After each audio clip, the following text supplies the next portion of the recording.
Good morning. Good morning. Good morning. So our session has begun, and it's the first day, and we're about halfway down the first page. And there are numerous pages in the schedule. So, when it's all getting too much, just look at what you've done, not what's ahead of you. So, I think I've heard enough of my voice in the last 50 years. I'd love to shut up, but I'm going to speak. So, of course, I didn't speak for the first year or two, so when did you start speaking? I forget. Two? So 48 years. I had more wisdom in the first year or two, and I said very little. But that wisdom was squandered and lost.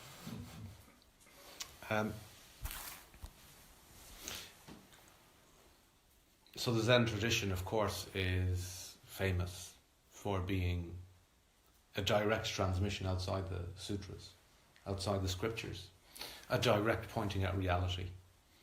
It's a great shortcut to enlightenment. Boom, straight there. None of this hard work, it's great. So you've signed up for the shortcut. Direct path. Direct. Suits some people, others it doesn't. So what I wanted to do with the Dharma talks this summer session, last summer I think we looked at the Platform Sutra. It's hard to believe it's a year ago we were looking at Huinan's teachings in the Platform Sutra. The great iconoclastic Huinan, the great sixth ancestor. And really, the apple doesn't fall far from the tree, because where did he get it all? He gets it from Bodhidharma, he's a chip off the old block, Huinan, the sixth ancestor.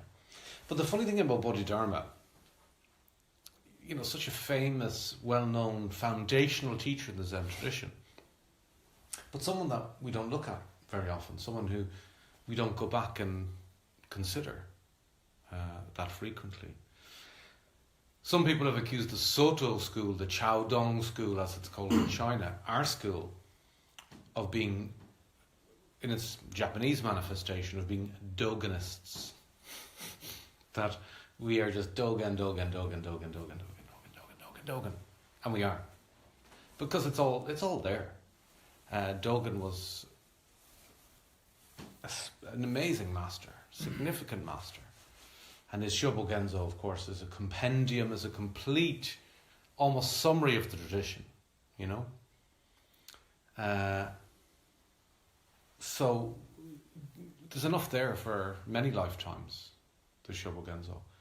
But there are great teachers in the Chan tradition. There are great teachers before Dogen, after Dogen. There are great Vietnamese teachers, Korean teachers, Chinese teachers, Tibetan teachers. The Dharma is broad and generous and boundless. Every time I go to the altar with the Jisha to offer incense, I offer incense and then I step to the right and I bow. The bow in the center is for the enshrined image, usually Shakyamuni Buddha, and the bow to the right is for all those other great teachers, all those other awakened beings are being acknowledged when I step to the right of the altar and bow. So, one of these is Bodhidharma, who I am acknowledging. Bodhidharma is the real deal, folks. He's the real deal. Born in, we think about 440 or something like that. Maybe an amalgam character of various teachers. Michael asked, I think, in the Zendo recently, did he bring Buddhism to China? No. China had Buddhism already, had a well-established tradition of the Dharma already. But Bodhidharma comes as a kind of a reformer.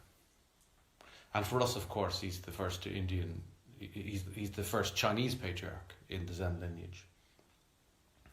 Was there Zen in China before Bodhidharma? Yes. Does Bodhidharma teach us anything new? No. Does he express it in bare bones, direct teaching? Yes. So Bodhidharma is valued as this incredible foundational teacher. I'm working with the wonderful translation of Red Pine's Zen Teachings of Bodhidharma. And a fine scholar, as well as a practitioner, is Red Pine, Bill Porter. And he's translated many key texts from the Chinese, including the Lankavatara Sutta and many others.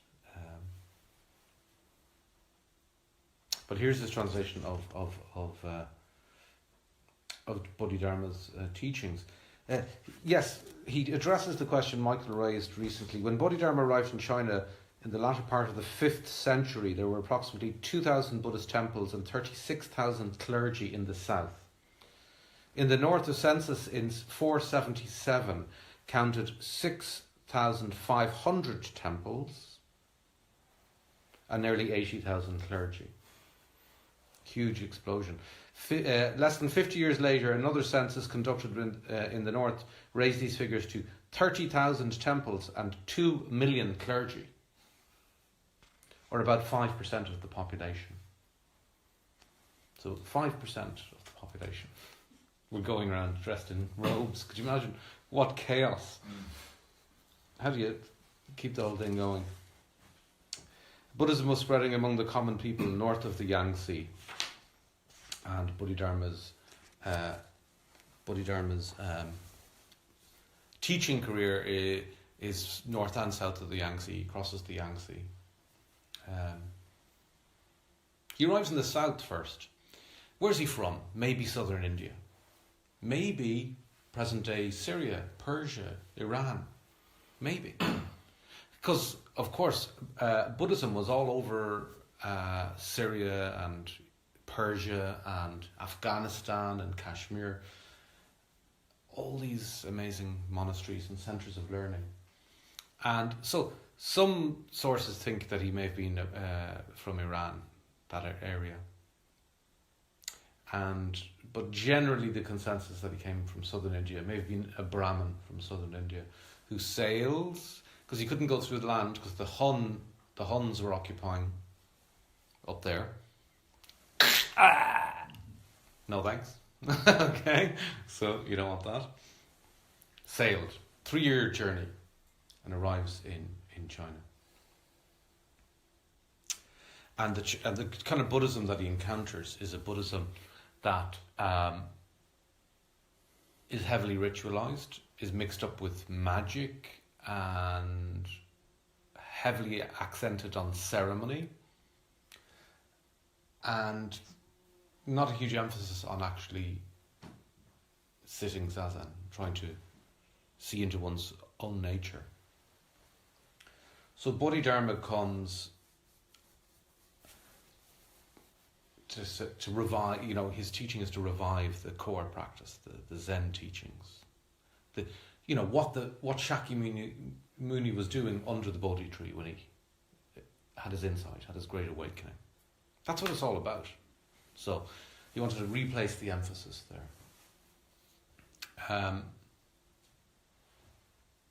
So he's kind of suggesting that this Dharma that has established in China looks like a duck, quacks like a duck, but it isn't a duck. Or it looks like the real dragon, but it's not. There's a great story of... there's a book actually about my own grandfather in the Dharma, my teacher's teacher, Nishijima Roshi, called Meeting the Real Dragon. And this title comes from... You see it in Dogen's Fugan Zazengi about meeting the real dragon, do not fear the real dragon. So the story is an old Chinese story where there was this man and he loved to collect little models of dragons and pictures of dragons. maybe in his kitchen he had a nice painting of a dragon on the wall, and on the mantelpiece where he had his Waterford crystal, he probably had little kind of dragon puppets and little trinkets, little dragon trinkets, lovely. And maybe he had all over his bed little stuffed dragon toys from the Disneyland store. Loved dragons. So the house was full of dragons, okay? And, you can imagine he's like one of these train set collector guys, who kind of collects train sets and looks at them all day going around, nice. Why not? Anyway, so he's obsessed by dragons, but one day a real dragon looks in the window. Oh my God. A real fire-breathing dragon. Shocked. He was totally afraid. Lock the doors, lock the windows, hide under the bed. No, go away. Leave me alone. Real bloody dragon. Can burn you, huh? Breathe fire. So, there's a famous story in China. Someone who's obsessed by the image of reality, but is afraid of the real thing. The real thing. Sometimes we prefer the copy rather than the authentic. So it reminds me of a story of a Woody Allen stand-up comic piece. Actually, now that I'm again losing track of my Dharma talk. Anyway, I'll go with it. So.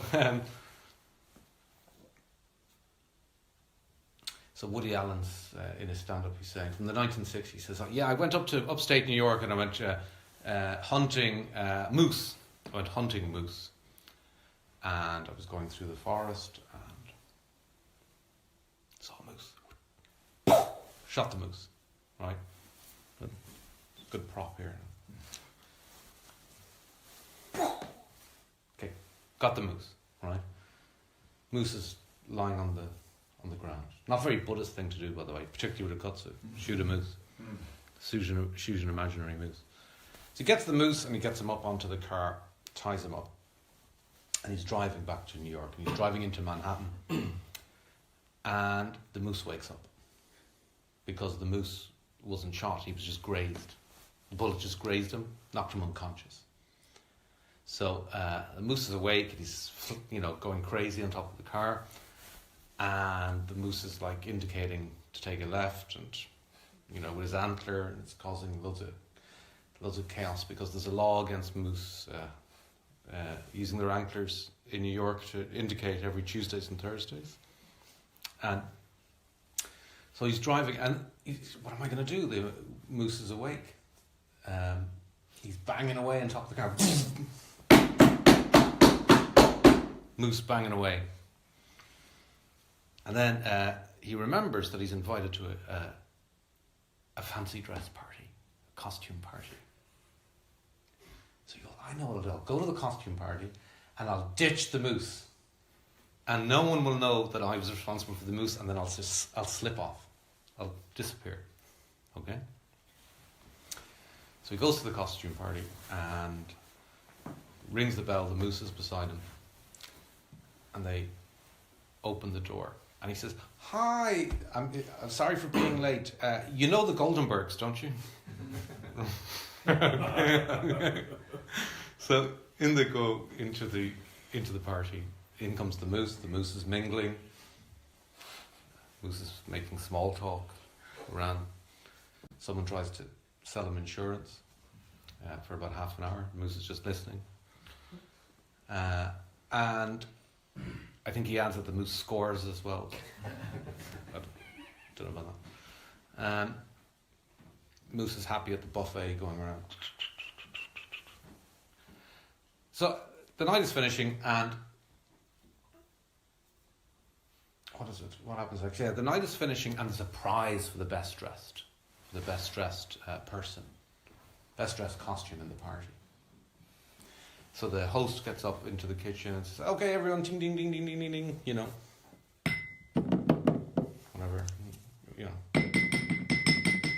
Everybody, yes, so the committee has made a decision about who is the best dressed at this year's costume party, and I'm happy to say the prize goes to the Berkowitzes.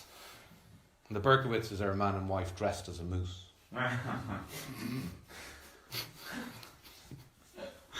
The moose comes in second. The moose is really not happy. And so there's a fight between the Berkowitzes and the moose in the kitchen. They lock antlers going at each other. Okay?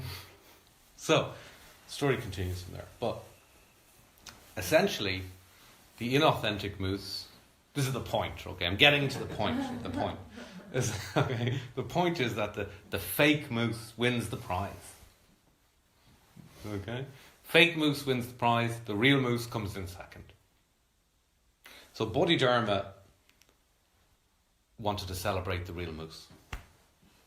That's really what he wanted to do.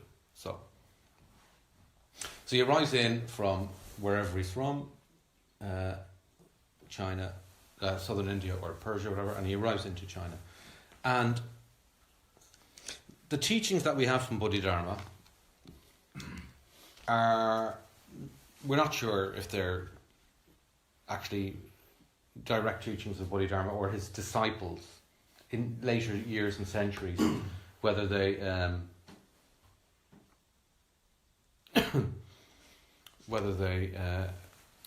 wrote them down themselves. They probably did, but for many years, over millennia, 1,200 years, they were accepted as the teachings of Bodhidharma. So in the tradition, they are the teachings of Bodhidharma. And Red Pine, in his wonderful translation, has on one page the Chinese, the original Chinese, and on the other the translation. There's Bodhidharma on the front. Bodhidharma's fierce-looking character. Looks a bit like Kozan. So, or Michael over there. Maybe Koan. Look at Koan. All these hairy Zen practitioners. There's Eduardo as well.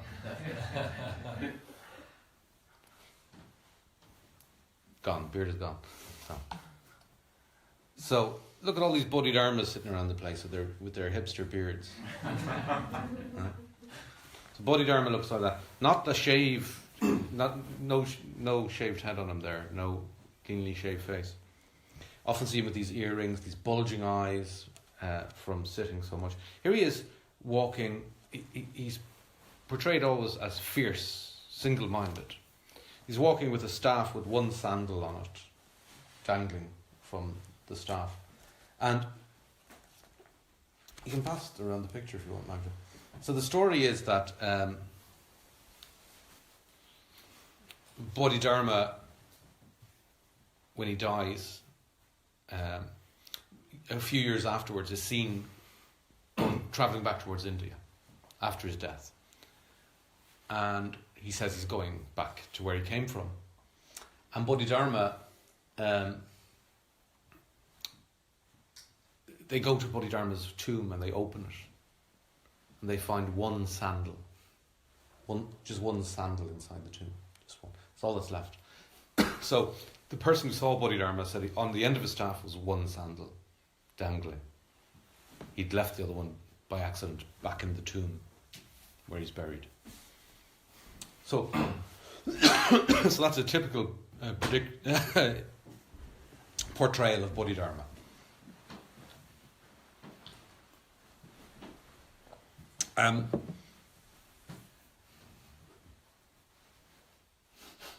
We know that Bodhidharma is credited with bringing Zen to China, and we know that he wasn't very successful, really. He was a foreigner, remember, he was from the Western country, the Western lands. That's where he was described from. He came from the Western lands, like you're from the Eastern lands. You know, he's from the Western lands, Central European lands, east of here.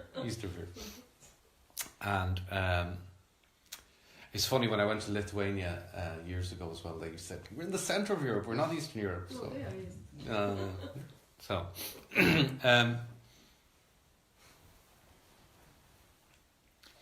So, yes, of course, he's credited with starting Kung Fu as well as Zen. And there's no actual record of him being involved in martial arts, actually.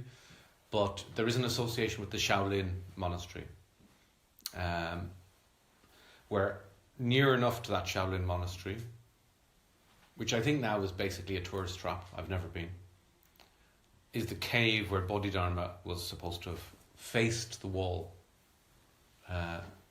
for, 9 years, I think, until he reached his great awakening.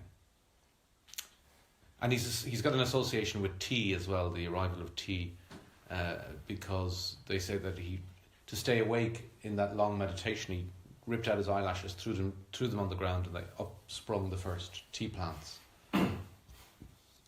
So lots of great stories about Bodhidharma. The Zen tradition is full of these stories. His teacher was Prajnatara, and we know a little bit about Prajnatara from the Denkuruku. Thank you. From the Tenkuruku, Master Keizan's transmission of the lamp, which includes koans and teaching stories regarding the transmission from Shakyamuni Buddha all the way through the lineage up to Eijo after Dogen. So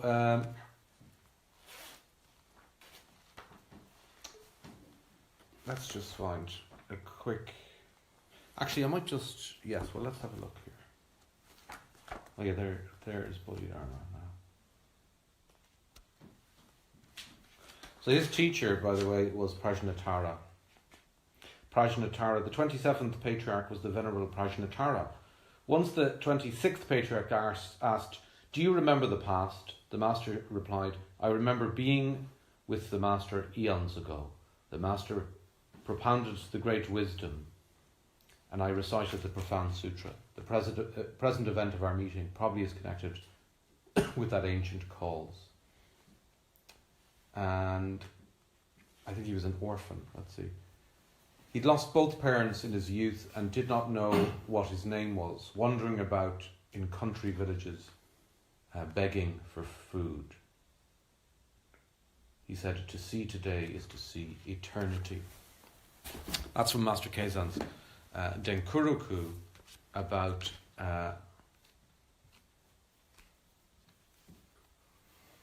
Prajnatara. For my own Dharma transmission, I wrote a series of poems, songs from the Denkuruku, and here's my one on Prajnatara, who was, as we know, was an orphan.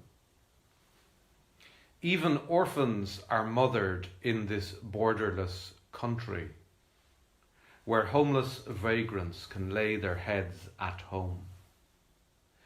Every place that bears your weight, every inch of the earth is yours, in this limitless kingdom of riches that fathers you every instant." So here we have this homeless image, this image of someone without parents. Even orphans are mothered in this borderless country where homeless vagrants can lay their heads at home. Constantly in the Dharma is this idea of coming home to yourself, coming back to the truth. And the truth is this returning to the source. This returning to the source, this not going out and finding the source. Dogen goes to China. Didn't need to. Bodhidharma comes from the Western lands. Didn't need to. Because every inch of the earth is yours, and every place bears your weight. Then Bodhidharma, of course, comes then from India, comes eastward. Not only the Ganges is blessed, this is Bodhidharma, not only the Ganges is blessed, because of course that was the holy river, but every river that flows and is wet and wakes, alive with a splash of water. Yangtze that flows eastward, leaving sleep behind in darkness, crossing to the rising sun, where a wave breaks on the whole world.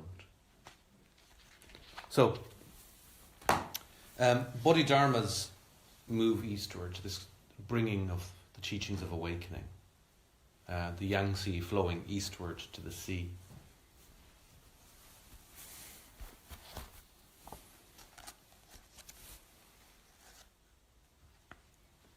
So let's look and begin some of his teachings, just for a few minutes. I suppose today's talk is just raising some of our awareness of Bodhidharma, and I'll pick up more tomorrow. So Bodhidharma, in his teachings here, probably written down by his disciples after his death, Bodhidharma draws heavily on the Vimalakirti Sutra, the Avatamsaka Sutra, and the Nirvana Sutra, which is funny, because he's credited with highly valuing the Lankavatara Sutra. Okay? A Yogacara teaching. But we don't really see that, so maybe it's his disciples who value this Yogacara approach, or the Lankavatara, much more than he does. Bloodstream sermon. Everything that appears in the three realms comes from the mind. Okay, but this is pretty Yogacara, isn't it? Yeah. Everything that appears in the three realms comes from the mind. Hence, Buddhas of the past and future teach mind to mind without bothering about definitions. Okay? So already important teaching here. One line. Mind to mind. Everything comes from mind. And this is a direct kind of experience without bothering about definitions. So, definitions are the stock and trade of philosophy, theology and religion. What is God? What is the Trinity? What are the three bodies of Buddha? What is what is the, whatever it is. In fact, we love it in Buddhism. We love lists of this, that, and the other. Even the 3 times is a list. The 4 Noble Truths, the Eightfold Path. Everything that appears in the 3 realms comes from the mind. Hence, Buddhas of the past and future teach mind to mind without bothering about definitions. So, we can become intoxicated by discussing and intellectualizing and trying to use our reason to unlock this truth. But that won't do it. Won't do it.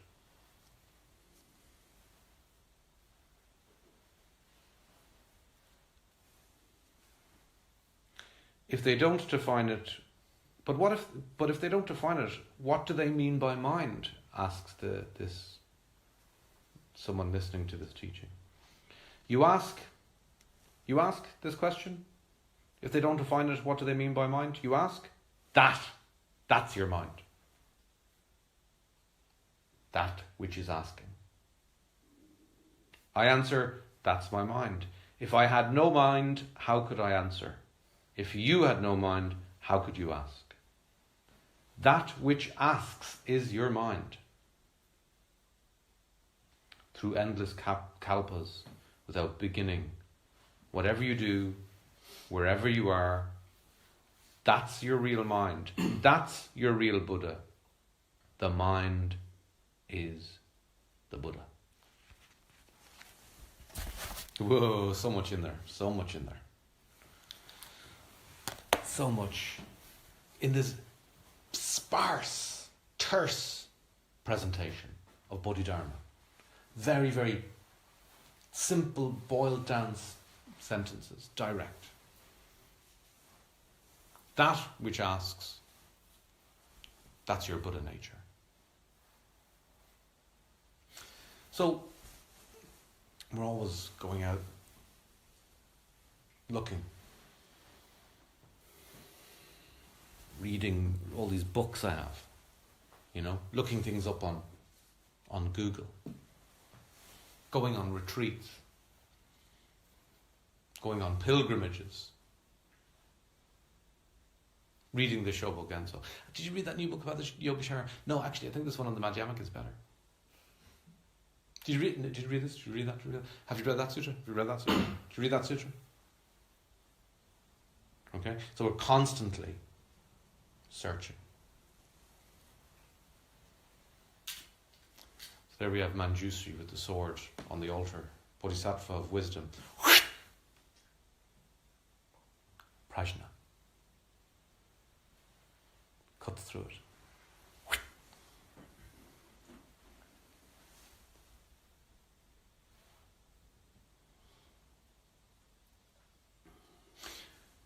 In the Kusan this morning at Zazen, I said, don't let the form of your Zazen intoxicate you.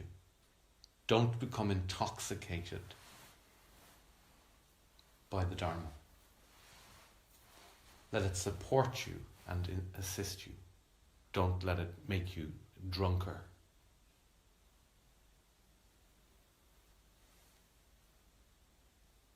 That's what Bodhidharma is saying. That is Zen. Zen is so simple. Zen is so simple. You know? Zen is so small, Zen is so tiny that we can't find it. You know? It's like that tiny little key to that little lock in your suitcase that you can't find. Where's it? In my pocket? In my wallet? I left it in the car, go check the car. So, it's so small we can't see it. This is the difficulty of Zen. Such a difficult path. So sparse and direct. Because it just takes all that and points it back into you. Back to you. Not to me. Not to me. Not to Manjusri. To you. Back to you.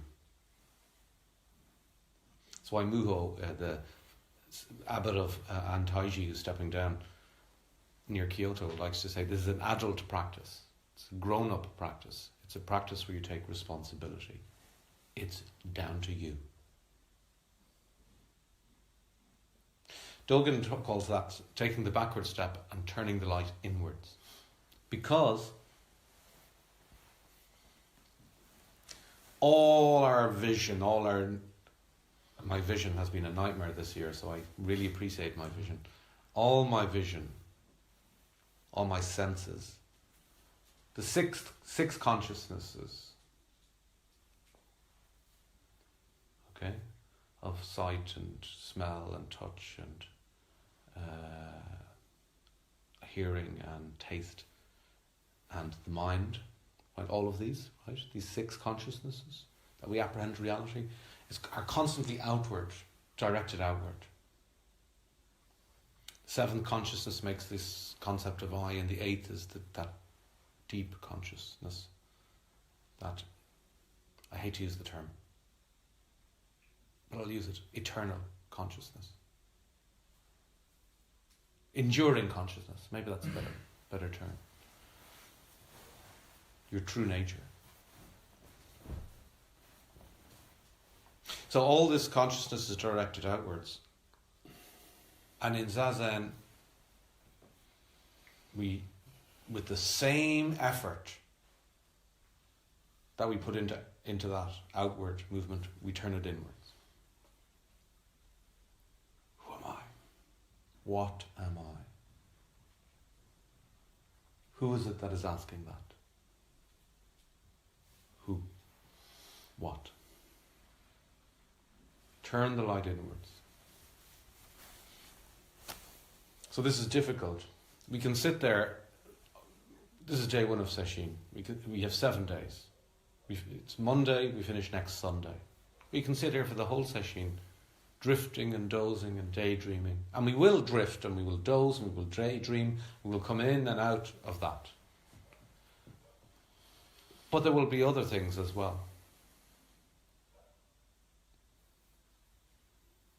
When you find yourself drifting and dozing, come back. Back to being present. Back to looking in, looking within. This is what Bodhidharma is teaching. With all the energy you expend, the conditions of Sesshin enable a time and space for you to reverse that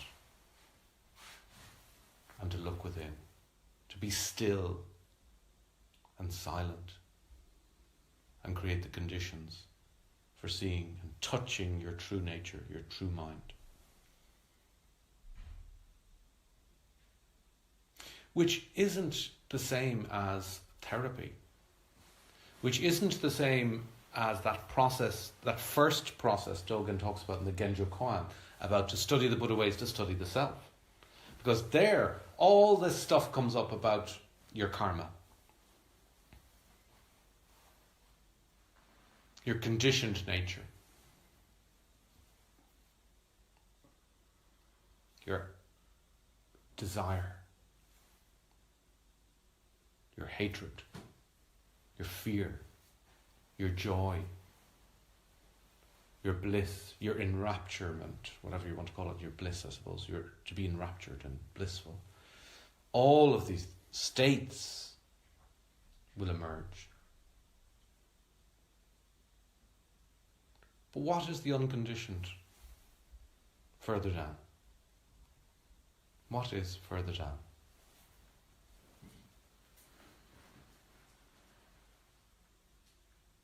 Can we touch that? That is Buddha. That is Buddha. That isn't Buddha.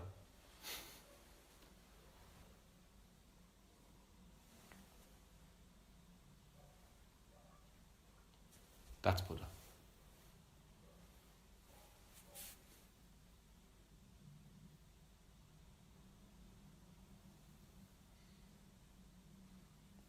So maybe over the next few days, Bodhidharma will be able to teach us a little bit about how to do that.